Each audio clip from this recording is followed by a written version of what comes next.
bon, le Saint-Suaire. Je sais que vous dites qu'il ne faut pas dire Saint-Suaire. Donc le linceul de Le Turin. linceul de Turin. On en a parlé avec Jean-Christian Petit-Fils très récemment. Donc nos auditeurs, bon, se reporteront à cette interview-là, mais vous en parlez également. Vous avez son illustration. Mais moi, je vous propose du coup qu'on aille parler du manteau, puisque c'est un peu pareil. On a comme un écho à cette histoire avec le manteau de la Vierge de Guadalupe. Oui, on a Jésus d'un côté, Marie de l'autre. Oui, c'est ça. Jésus, c'est un linge funèbre sur lequel il y a une empreinte sanguine qui prouve la torture de cet homme et les plaies telles que l'Évangile les décrit, y compris la couronne d'épines qui était un casque d'épines, un casque de torture, plus cette image en dehors de l'empreinte sanguine qui est une roussissure des fibres sur 50 microns et qui n'a pu être produit que par des charges de lumière, quelque chose qui, nous avons tous en nous une source de lumière. Ça, c'est ce que vous expliquez d'ailleurs, hein. Vous avez une explication très scientifique. Voilà, et ça, ce sont les dernières recherches auxquelles j'ai participé, dont Jean-François Petit-Fils ne parle pas, il s'arrête juste avant. Mais aujourd'hui, on sait, la seule chose qui a pu provoquer ce qu'on voit sur l'image, c'est du laser, c'est-à-dire c'est un type, mais c'est pas... avec le docteur Gaston Siès, un spécialiste de laser et de laser thérapie dans le cancer, on a pu savoir quel type de laser a pu provoquer la couleur et la roussissure en surface qu'on obtient sur le linceul. Et c'est en effet les propriétés du laser, mais pas un tracé laser. Là, ce sont des points, on dirait des pixels, si vous voulez, par analogie. Donc, qu'est-ce qui a pu faire ces milliards de pixels qui ont provoqué cette image du corps? Eh bien, nous avons dans les noyaux de notre ADN, il y a un dégagement de lumière qui est très léger, mais qui suffit quand même pour être un marqueur en cancérologie. Il faudrait imaginer que la personne, Jésus, en l'occurrence, lui, dans ce linceul, tout à coup, que tous ces noyaux d'ADN aient dégagé une lumière, mais 1 million de fois supérieure à ce que nous avons tous, nous, dans l'ADN, qui se serait imprimé au moment où il se dématérialisait, car c'est arrivé à plat, cette image. Donc, on ne va pas rentrer dans tout le technique, mais si vous voulez, on est là dans quelque chose qui s'est produit sans témoin, dans le secret du tombeau. Et puis, le linceul a été sorti clandestinement de Jérusalem par les apôtres, a été perdu, caché, retrouvé, inondé plusieurs fois, victime de plusieurs incendies criminels, tandis que la tunique de Guadalupe, vous parliez tout à l'heure. Donc on voit en illustration ici qui est l'illustration de votre livre. Hein. Alors, ça paraît être une image de la Vierge classique. Là, c'est noir et blanc, mais bien sûr, c'est en couleur. Sauf que cette image-là est apparue en 1531 devant témoin sur la tunique d'un Indien. Donc, on est pendant l'occupation du Mexique par les colons espagnols, et Juan Diego, c'est son nom de baptême chrétien, puisqu'il s'appelait Cuauhtlactoatzin. Les Espagnols l'ont converti, et il dit qu'il a l'apparition de la Vierge Marie. C'est une espèce de harcèlement céleste. Cet Indien lui demandait, dans sa langue, le nahuatl, le dialecte aztèque, elle lui dit, va voir l'évêque de Mexico et demande-lui de me construire une chapelle sur la colline de Tepeyac. Alors, il lui répond, écoutez, madame, allez le voir vous-même, parce que moi, je suis un Indien de la dernière caste, on ne me recevra jamais, je vais passer. Et elle insiste, elle revient, et elle finit par lui dire, comme il ne veut pas y aller, il sait qu'il n'a aucune chance d'être reçu, il lui dit, mais apporte-lui ses roses, il te recevra. Et il tourne la tête, et il voit un buisson de roses. On est au mois de décembre. Là, c'est un peu curieux. Bon, il cueille les roses, et il va voir l'évêque pour lui apporter. Et là, les serviteurs de l'évêque le font entrer dans ce cadeau incroyable de roses, alors qu'il se trouve que cet évêque était un obsédé des roses dans son jardin à Madrid, et même roses. Donc là, tout à coup, il est émerveillé par ce cadeau que lui apporte ce petit Indien, et quand il le reçoit, alors qu'il y a des témoins avec lui, et lorsque il étend les roses, lorsque l'Indien dépose, il avait pris dans sa tunique les roses par terre, l'évêque tombe à genoux parce que sur la tunique, à la place des roses, vient d'apparaître l'image que nous voyons là.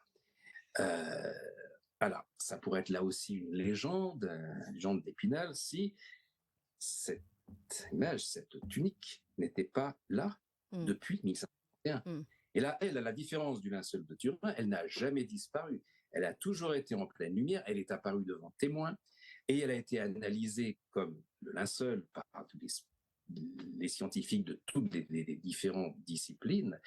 D'abord, les spécialistes en peinture, ils ont dit, bon, c'est un objet impossible. Déjà sur une tunique d'agave, qui est un objet qui ne vit pas plus de 20 ans, ça tombe en poussière, c'est un vêtement vraiment grossier, un vêtement de pauvre, et là, c'est dans une condition de conservation absolument incroyable depuis 1531. Les pigments, d'abord c'est une impression recto-verso sur un tissu lâche, sans après, ce qui techniquement est impossible, vous diront tous les spécialistes en peinture.